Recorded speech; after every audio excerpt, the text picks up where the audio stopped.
This is my third talk on quality, and this is on process performance control charts.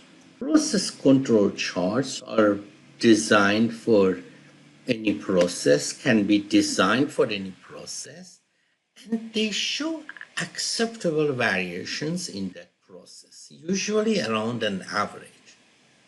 Average weight, average length, average height, average number of defects, average percentage of defects, and so on and so forth. They are not only prepared for quality, but they can be prepared for any performance measurement. In our Little's law, we have inventory, we have throughput, and we have flow time. We can prepare process performance charts for those components. In process performance charts, we usually create a upper control limit and lower control limit.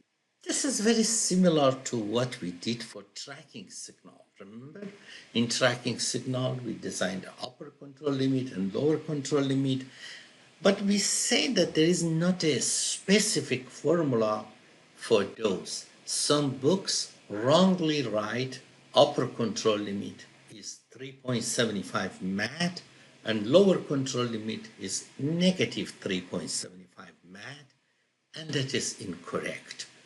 As long as it goes to tracking signal for forecasting techniques, we really don't know what is the upper control limit and what is the lower control limit. We need to capture something as time goes by. But here, for the process performance charts, we have a specific upper and lower control limits, which I explain in a minute. But when we designed the tracking signal, what we were concerned was, first, variations remain within upper and lower control limit. And more importantly, we really didn't want to see a pattern, a systematic pattern, a tracking signal which continually goes up. In such a situation, always actual is greater than forecast, and we are underestimating the demand. Or a tracking signal which continually goes down. And because tracking signal is actual minus forecast, and if it continually goes down, that means continually F is greater than A. So we are overestimating the demand. In tracking signal, we also discussed that we don't want to see pattern like this, because such a pattern states that in real life there is a seasonality which we have not incorporated into our modeling technique. So we design a control chart, and we want to make sure that variations are within upper control limit and lower control limit, and they are random. We do not want to see a pattern like this, or a pattern like this, or a pattern like this. We want to only see random variations within upper and lower control limit. So here, usually we have average, X bar, length, height, weight, number of defects, proportion of defects, average of proportion of defects, average of the number of defects. And here, upper control limit is equal to average plus 3 sigma. And here,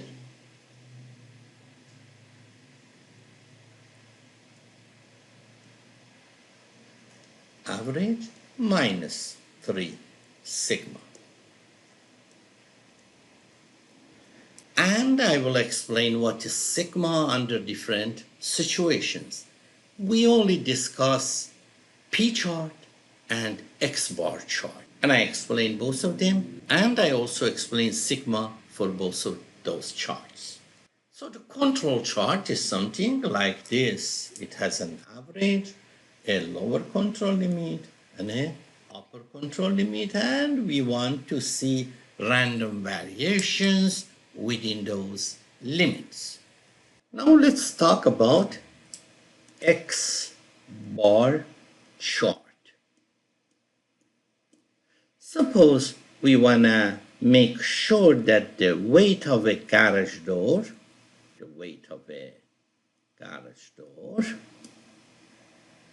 is within upper control limit and lower control limit. Want to know how to design it? We have something called X bar. X bar is the average of the sample that we have. X double bar, which we write it like this, is average of all observations that we have. Sigma is a standard deviation of all observations. Sigma of X bar is standard deviation of X bar, which is, and you need to remember this, standard deviation of X bar is the same as standard deviation of X divided by the square root of the number of observations in a sample, in each of those samples. So just have a look at these two formula, just to make sure that they are not fully strange to you, and I start experimenting. Look at this problem. We have collected 10 samples, and in each of those samples we have n observations, 9 observations. So I have a sample and 9 observations in that sample. I have another sample and 9 observations in that second sample. I have my 10th sample and again 9 observations over there. 9 is the sample size. We name it by N2. That is the sample size. Now if I get all the observations, I have 10 samples, and each sample I have 9 observations. Totally, I have 90 observations. If I compute the average of that 90 observations, I can call it X double bar, which is an estimate of the average of population, which we usually show it by mu.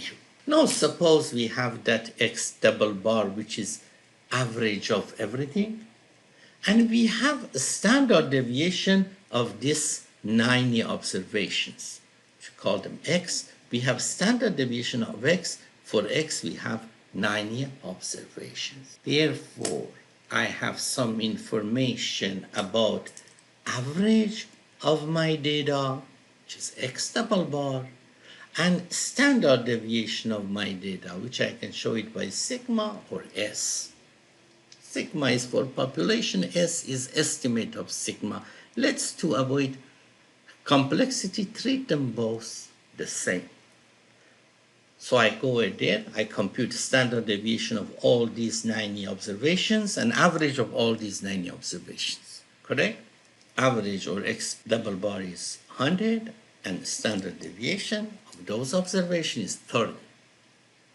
And in each sample, I had 9 observations, which we assume it is as N. When I go into a sample and compute its average, and I show it by X bar, that average has a mean of 100, but its standard deviation is the standard deviation that I have observed divided by square root of the sample size which is 9. And therefore, X bar, average of the observations, follows a distribution with a mean of 100 and a standard deviation of 30 divided by 9, which is 10. Average was 100. For upper control limit and lower control limit, because this is X bar chart, it is for X bar. For upper control limit, I should go 310 in the positive direction, and I should add it to 100, and therefore that is 130. And then for lower control limit, I need to have 310 in the negative direction of 100, which makes it 70. Now, each time I can go and take a sample and see where its average falls. If it is like this, random observations, we are fine. But if it shows a pattern like this, or a pattern like this, or a pattern like this, then it is not good. Now let's go through this problem. Here we have sales data for 25 stores. Here are 25 stores. And we have these data for 11 days. So we have 275 pieces of data. What we will do first, we compute the overall average of these 275 pieces of data, and we call it X double bar. And that X double bar, as we can see here, is average of all these data, and the formula is here. Then I will compute the standard deviation of the same set of data. So I changed the formula to standard deviation instead of average, and it is better that if you even lock these and then you can copy it down and then replace average by standard deviation. But here I have not locked it, I have just typed it again. So we have data. Now for all of these data, we have X double bar and we have sigma of this data. We have 25 stores, and we want to know what is the average sales of these 25 stores in day 1, in day 2, and so on.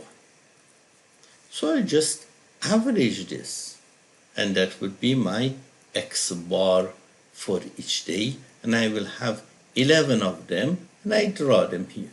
And I draw them here. These are my observations. And now I would like to draw a upper control limit and a lower control limit, and that is very simple. The only thing that I need to know is the relationship between standard deviation of these data and the standard deviation of each of these X bars. For each day, we compute the average of that day, and we call it X bar, that is average sales. The relationship between sigma of all these data and sigma of X bar is sigma X bar is equal to sigma divided by square root of n. And n is the number of observations, which is 25 here.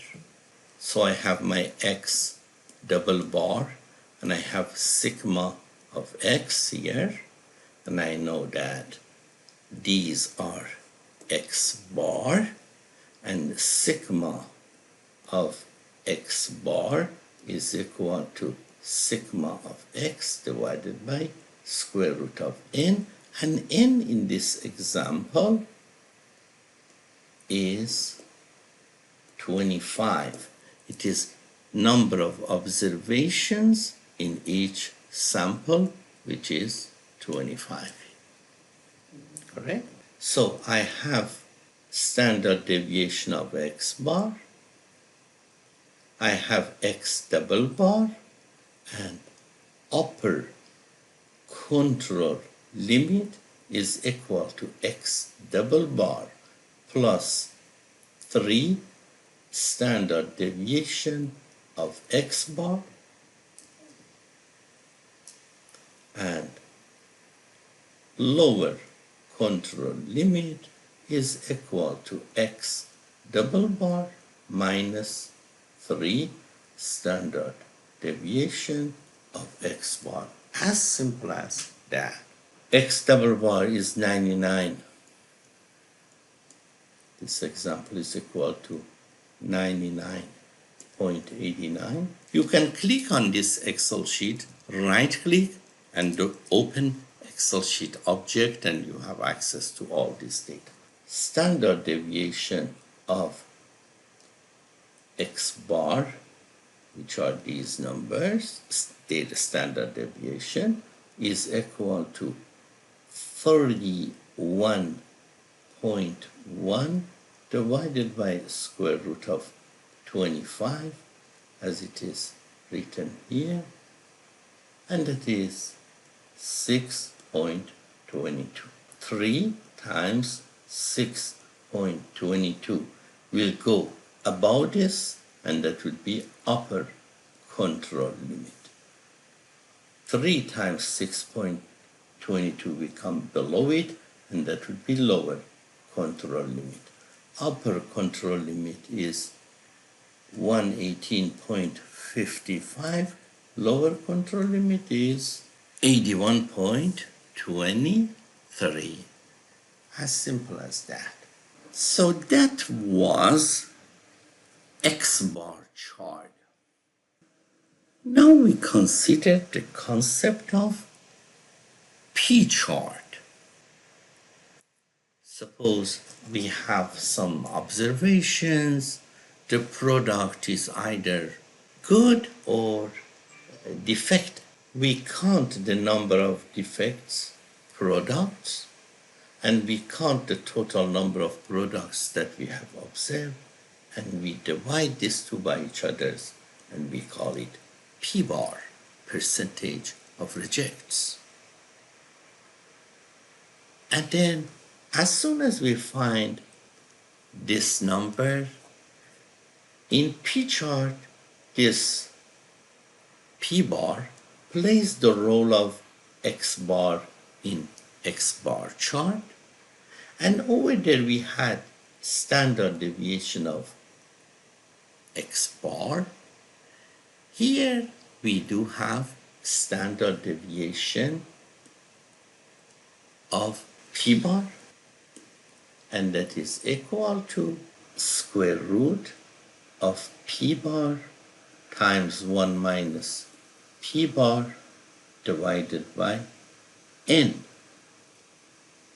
And N, again, is the number of observations in each sample. And also now we have standard deviation of P-bar. We go 3 standard deviation up and come 3 standard deviation down, and that would be our upper control limit and lower control limit. And then we look into our samples to see how they are doing within upper control limit and lower control limit. Whether they stay within those limits, we want them to stay over there, and we also don't want them to show any pattern. Let me go through an example.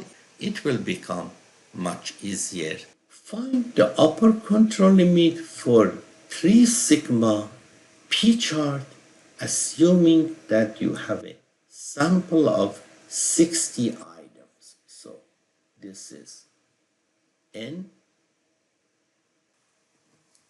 sample size, and we have repeated for 5 days. And the total number of defective that we have found in all these 5 days is 30. So defects is 30. Total number of observations, we have had sample sizes of 60 for 5 days. So that is 30 divided by 300. Ratio of the defects to the total observations, and we refer to it as P bar. As soon as we have P bar, then we have everything that we want to draw in the chart. Because P bar is here, we go P bar plus 3 standard deviation of P bar up, and we come P bar minus 3 standard deviation of P bar. The whole story is what is the standard deviation of P bar. This is the standard deviation of P bar. A simple formula in this example, P bar was 0.1, 1 minus P bar is 0.9, and if divided by n was 90, that is 0.09 divided by 90. If I don't put it under a square root, that is what we call it variance, which is square of standard deviation. But if I put it under the square root, then it is standard deviation. Once again, number of defects divided by number of observations will give me P bar. As soon as I have P bar, variance of P bar is equal to P bar times 1 minus P bar divided by n. Standard deviation, we have variance. If we put it under the square root, that would be standard deviation.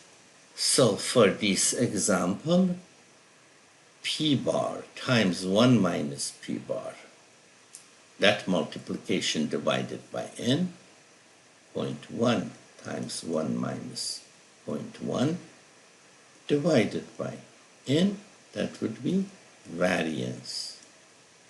If I put this under the square root, then this variance becomes standard deviation. Now I have P bar, which is average. I have standard deviation of P bar, which is this. I don't have the value here, but you can compute it. Multiplied by 3 is 0.1 plus 0.11. Multiplied by 3 with negative sign is 0.1 minus 0.11. Sometimes you see something like this. Lower control limit comes negative. We cannot have it negative. If this is negative, we go for max of 0, and whatever we have got, we don't let it to become negative, and because this is negative, we replace it with 0. I have upper control limit, I have lower control limit, and I do have the average. I can draw a chart. This 0 is here, this 0.1 is here, and this 0.2 something is over there. Let's look at this problem. We have 20 samples. Each sample contains 5 doors. Therefore, the key thing that we should realize is this is n, that is not n. The number of defective doors in each sample is 1, 2 something. So that is 1, 3, 4, 5, 6, 7, 8, 9, 10, 11, 12, 13, 14, 15, 16, 17, 18, 19, 20. So we have 20 defectives out of how many? 20 samples, each of size 5. So that is 20 divided by 100, which is equal to 0.2. That is my P bar. So if I'm going to draw a line, that would be here, and 0.2 will be over there. Now I want to find the upper control limit. The first thing I need to do is to compute standard deviation of P bar. The variance is equal to P bar times 1 minus P bar divided by N. Variance is equal to, and I really like to repeat this term variance and let you know that standard deviation is square root of variance, that is 0.2 times 1 minus 0.2 divided by 5. That is equal to 0.2 multiplied by 0.8 divided by 5. And that is equal to 0.16 divided by 5.032. That is our variance. Standard deviation is square root of that one. And then we need to multiply it by 3. When we multiply it by 3 and add it to 0.2, we get this number that is over there. When we multiply it by -3 and then add it to this, we get a negative number. Number of defects, percentage of defects cannot be negative. We replace it by 0, and that would be our lower control limit. So if I want to summarize these two graphs, in both of them, we average everything and we call it x double bar, and then we compute the standard deviation of everything, which is sigma, and then standard deviation of x bar is equal to standard deviation of x divided by square root of the sample size. We have this one and we have this one. This will be x double bar 3 times this sigma of x bar plus x double bar will be this number, and then x double bar minus 3 sigma x bar would be this. For P bar it will be very similar. I compute P bar and put it here. That would be P bar. Standard deviation of P bar. It is equal to square root of P bar times 1 minus P bar divided by N. 3 times of this I will go up, and minus 3 times of it come down. If it is negative, I make it 0. This would be upper control limit, and here will be lower control limit. I think I have explained enough, but please, if you do not follow anything, come to class and ask. The whole class is to watch the lecture and then come to class and ask whatever question which you may have. Let me go through one other example, which may be a little bit more familiar to you. Here we have 25 students, 25 random students. They are not always the same students. And see what the grade they had in quiz 1, quiz 2, quiz 3, quiz 17. In this quiz, percentage of the people who have got less than C minus, is quite low. Either the quiz was easy or student have worked hard. Here, percentage is quite high.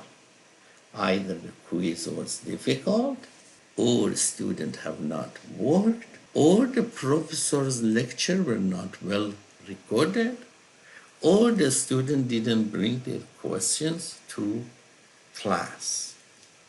And you may think about many other issues, and we want to draw this graph, and then we want to find a lower control limit and upper control limit, and continue on tabulating or picturing what performance of the student is. So to prepare this graph, we have 25 students multiplied by 17 quizzes. That is a total of 425 pieces of data.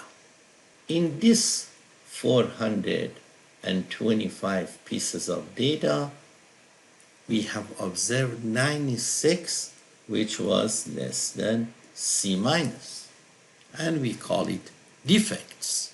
We divide these two numbers by each other's and we get 0.23. P bar is equal to 0.23. On average, 0.23 students in this class get less than C minus. Now we want to develop an upper control limit and a lower control limit. We need variance, and after variance, we need a steady deviation of P bar. Variance of P bar is equal to P bar times 1 minus P bar divided by N. P bar is 23. 1 minus P bar is 77.77.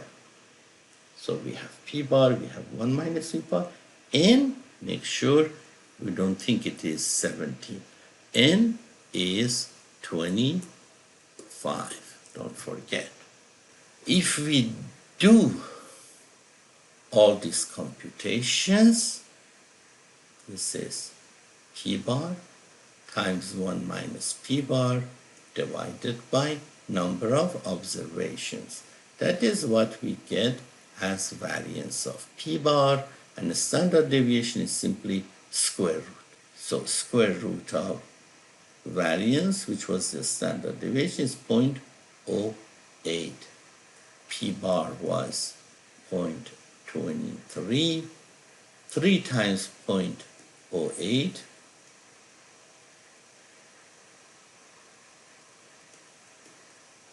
and minus 3 times 0.8.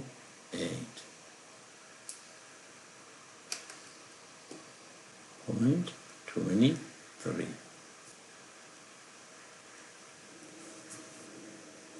0.23 plus 3 times 0.08 is 0.24, and that is 0.47.